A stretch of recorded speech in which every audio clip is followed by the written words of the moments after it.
What's up, Nom Nommers? Today we are trying a recipe inspired by a very famous character everyone loves and adores.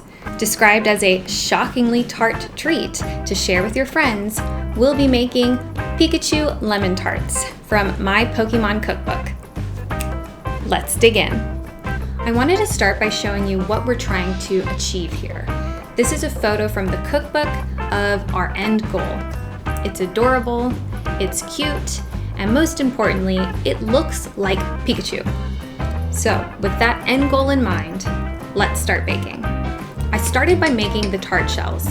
In the bowl of a stand mixer, I added flour, powdered sugar, salt, and cold butter. Emphasis on cold. Cold butter is necessary for a nice crisp crust. Once those were mixed, I added my egg yolk, lemon zest, vanilla extract, and milk before mixing again. So I've always used water as the liquid that brings all of my ingredients together. I've never actually used milk before. I was really curious to see how much the milk was going to impact the dough. When the dough was ready, I wrapped it up and put it into the fridge to chill for 1 hour. After the hour passed, I sprinkled the surface with some flour and divided the dough into 6 equal portions, or as equal as I was able to make them. I've never been particularly great with eyeballing measurements.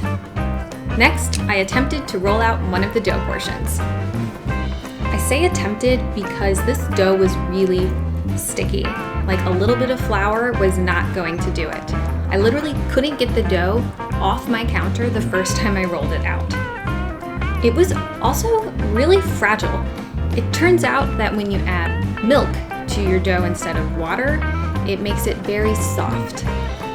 Once I managed to get the dough in all of my tart tins, I proceeded to dock the bottom. Quick PSA. When docking the bottom of your tarts, don't poke holes all the way through, especially if you intend to fill those same tarts with a liquid. The more you know. Next, I chilled them in my freezer for 10 minutes before getting them ready for their blind bake. Also, does anyone know why it's called a blind bake? Because I have no idea. If you happen to know, please drop a comment below and explain it to all of us. Thank you. Making sure to first place a piece of parchment paper on top of each of the crusts, I added in the pie weights. Don't skip the parchment paper step unless you want to spend precious minutes painstakingly picking out individual little weights that have baked into your very fragile tart shells. I speak from experience. Finally, I popped these shells into the oven to bake. The recipe said to take them out after 13 minutes, but I ended up taking mine out earlier because they were already looking really brown. I also skipped a step where I was supposed to put them back in for another 3 to 5 minutes after removing the pie weights and the parchment, because I felt them. They didn't just look brown, they felt done. So I don't normally have oven temp problems. I'm guessing that the reason this happened was because my tart was just thinner than maybe the recipe was expecting. To finish the tart shells, I removed them out of their tins and set them aside to cool. Next, I started working on my lemon curd.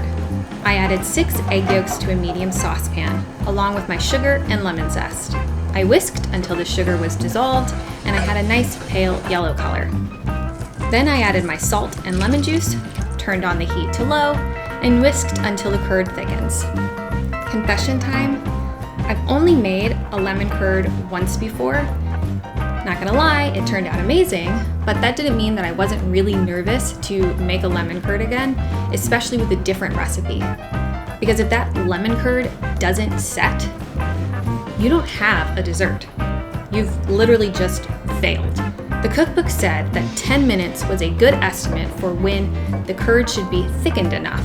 So I tried the spoon test to see where we were. The spoon test is when you dip the back of the spoon into your sauce or curd and run your finger through it. If the streak holds, it's thickened enough. My streak didn't stay on my first test, so I continued to cook it a little bit longer before going to the next step, adding the butter and the food coloring. Like I said, I've only made lemon curd once before, but when I made it that time, I didn't actually dump in all of the butter like I'm doing this time, and I also didn't use food coloring. So I have like no idea how this is going to change the consistency of the lemon curd. I could tell right away that the curd started to feel a lot looser as the butter melted. My instinct said to keep whisking, but the recipe said to leave it alone and let it cool, so that's what I did. Next, I poured the lemon curd into my tart shells. You might notice that at this point, I might be missing a tart shell and only had 5. See, I was following the recipe when it said to pour in the curd first and then move the tart shell into the baking dish. When I did that, I broke the outer crust and lemon curd spilled everywhere. So obviously I changed my tactic for the remaining 5. With that done, I placed the tarts in the fridge and prepared to start the decorations. I don't decorate often. I don't really have the patience, and I have very little artistic talent. So since I don't decorate often, I was not about to buy 3 different colors of melting candies because they only come in really big sizes. They're pretty expensive, and they were all gonna go to waste since I just don't do this kind of stuff. Instead, I opted to use white chocolate chips and food coloring. First, I attempted to make the whites of Pikachu's eyes. I actually tried to use the right tools for this first step, but the chocolate kept getting stuck in my piping tip, and eventually I was just like, why bother?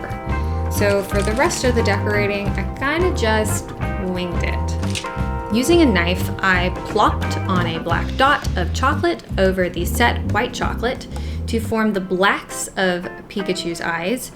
You'll notice that it's really more of a charcoal gray color than black. The food coloring I used was a black liquid food coloring, and I really struggled to get it dark enough.